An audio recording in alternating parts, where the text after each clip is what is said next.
Good morning, students. So we will continue chapter 9, Kings and Chronicles, and the topic is capitals and courts, capital cities. देखो, Mughal empire का जो heart था वो उसकी capital city थी जहाँ पे उसका कोर्ट लगता था.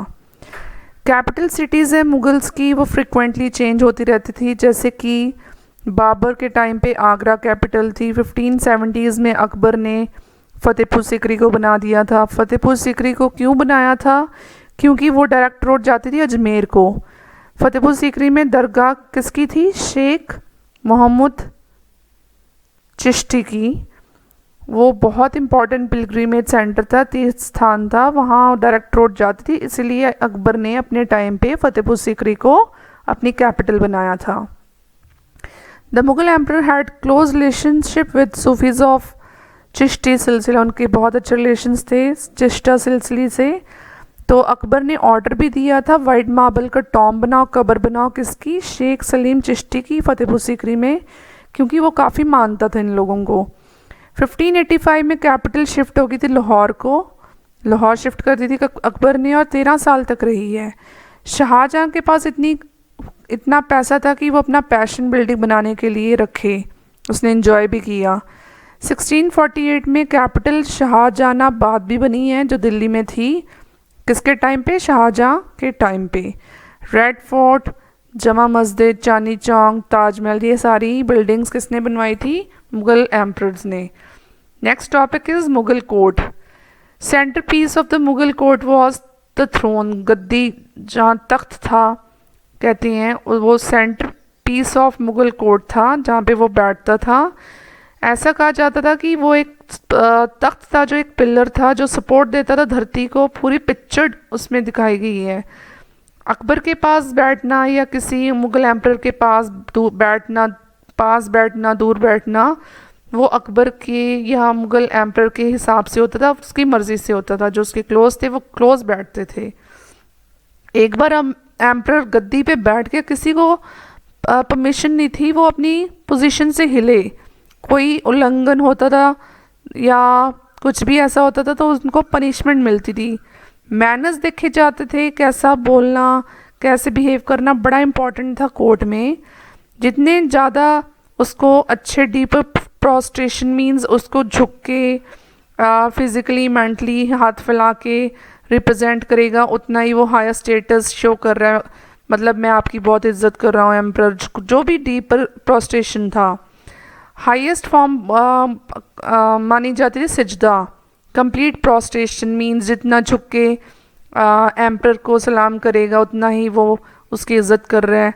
लेकिन शाहजहाँ के टाइम पे ये रिचुअल्स रिप्लेस्ड कर दिए थे चहर तस्लीम या जमीन बोस. जमीन Bose means kissing the ground. जितना झुक के ज़मीन को किस करेगा उतना शो करेगा कि एम्परर आप बहुत महान हो, आप हमारे गुरु हो, रिस्पेक्ट देनी, ये सब चीज़ें. जो एम्परर था अपना दिन सुबह सूरज को देख के, जल चढ़ा के, प्रेयर्स करके करता था. फिर वो छोटी सी बालकनी में आता था. वहाँ पे सारे लोग होते थे, सोल्जर्स भी, मर्चेंट्स भी, क्राफ्ट पर्सन भी, पीजेंट, वुमेन्स, वो सारे के सारे बच्चे उसका व्यू, उसका एक झलक देखने के लिए, उसके दर्शन करने के लिए वेट करते थे. After it the emperor worked to the public hall of audience. इसमें बताया गया कि उसके बाद ही walked, it's a word, walked.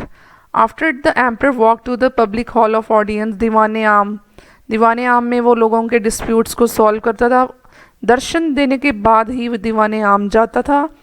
State official presented reports and made request. जो भी रिपोर्ट्स हैं फाइनेंशियल कुछ भी, वो सारे उनको रिपोर्ट देते थे कि आज मतलब पूरी फाइनेंशियल रिपोर्ट, क्या हो रहा है क्या नहीं, सब चीज़ों का रिपोर्ट देना. 2 घंटे बाद एम्परर वॉज इन द दीवाने खास. वहाँ पे उसके प्राइवेट ऑडियंस होते थे, वहाँ पे उसके कॉन्फिडेंशियल मैटर होते थे.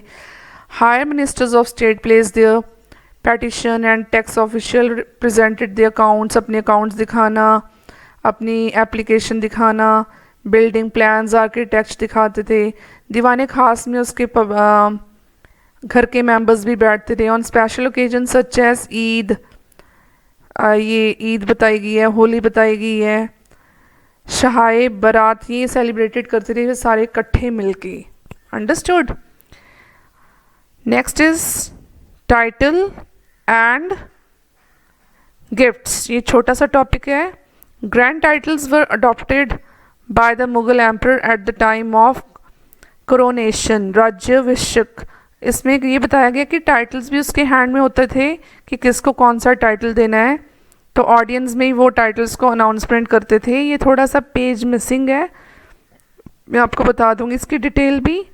आई होप आपको इतना समझ आ गया होगा। मतलब टाइटल्स में अपने ये बताना है कि टाइटल्स भी एम्परर ही देता था, उसके हिसाब से टाइटल होते थे। वो ऑडियंस, सब ऑडियंस के सामने टाइटल्स देता था, अब जिसको भी वो देना चाहता था। Thank you so much.